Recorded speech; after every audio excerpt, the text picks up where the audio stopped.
Hey guys, it's Mammy. Cooking with Mammy. Look, I've got some little thin cut pork chops, center cut, no bone, nothing like that.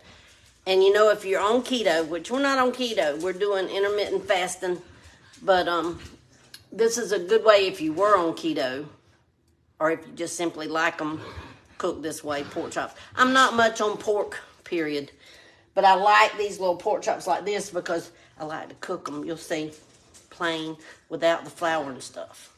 I like the flavor that the brownness on the outside of the meat gives it. So I'll show you. We're going to turn, our heat is going to be not hot, but fairly hot because they're thin, guys. It don't take no time to cook them, and you don't want to overcook them so they're tough, right? So let me just, I'm going to put one in, and all I've done to these is salt and pepper. Y'all know I like simple. Salt and pepper. Not quite hot enough. It's sizzling a little bit, but when you put it in there, you want it to really sizzle, okay? Because you're wanting to brown that outside. Turn it over and brown the other side and then take it up. It's that quick, that simple, that easy. I'm going to go ahead and get them all in there. And like I said, I don't flour them, none of that. It's just plain old meat. Yummy, yummy meat. And I've got two more over here. And this is, you can see, this is all I do to them. Salt them. Pepper them. Turn them over. Salt them. And pepper them. Guys, there's nothing crazy for these things. So I'm going to just tell you today we're going to take our egg thing. It's going to be our thing to take a picture of. I keep forgetting about anything crazy, so it's okay. But you want to, like I said, you want your fire hot.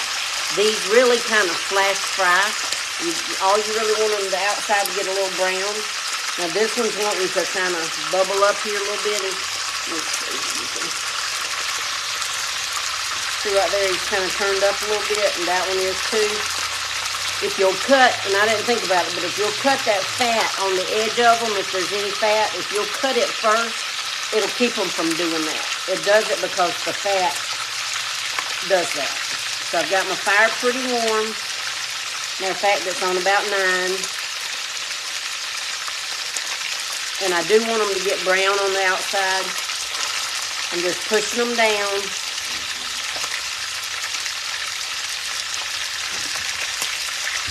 See how that one's browned right there? That's what I'm looking for. I want brown on it.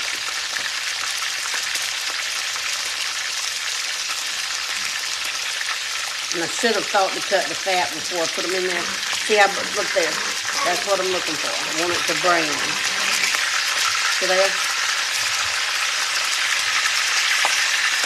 That one didn't brown too much. Let's see about this one. It browned a little bit. But that's where, to me, the flavor comes from. I just like to get them a little brown.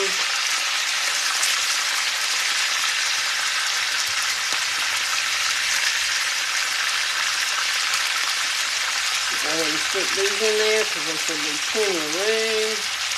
See that fat right there? That's what I'm talking about. That fat. But I'm not cutting it. But if you go ahead and cut it, that'll help.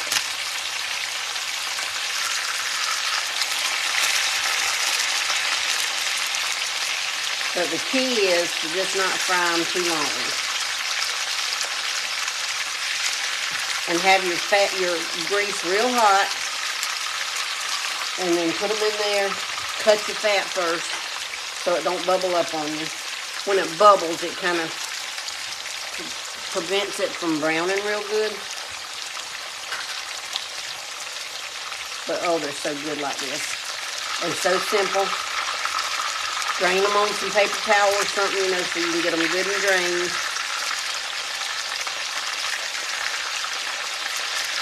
And if you use used grease, you know they'll brown faster too. I'm gonna turn that all the way up on high because they need to brown.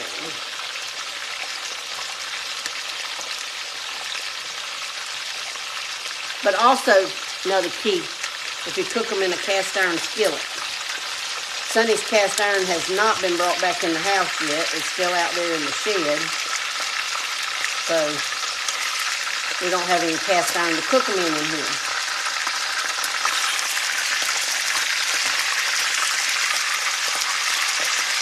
But if you cook them in a cast iron skillet, guys, cook them in a cast iron skillet, and then cut the fat so that it doesn't cause it to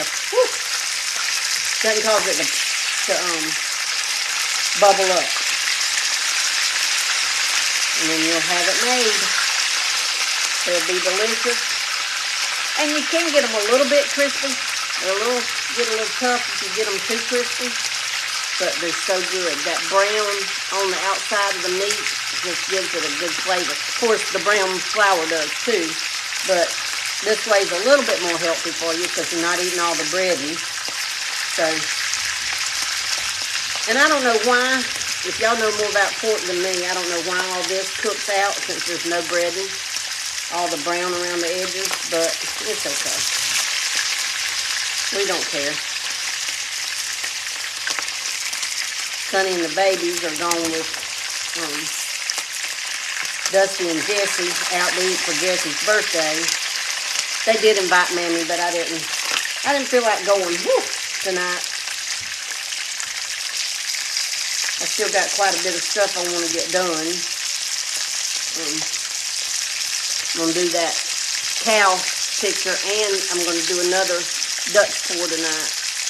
Because the one, I told y'all the one I done, that Melissa Mel bought, it cracked. So I want to do another one tonight using the Floetrol. So, anyhow. I got to get that done.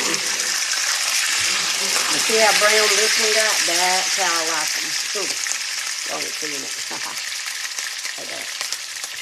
That's how I like them.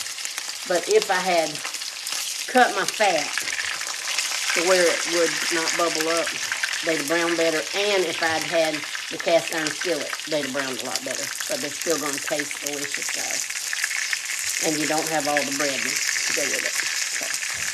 And I feel like it's gone down a little bit. I feel like it has with the exercise and the intermittent fasting, and I feel like it's gone down a little bit.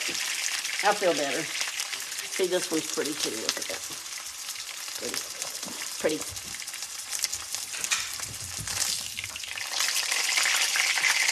I'll eat me a couple of these.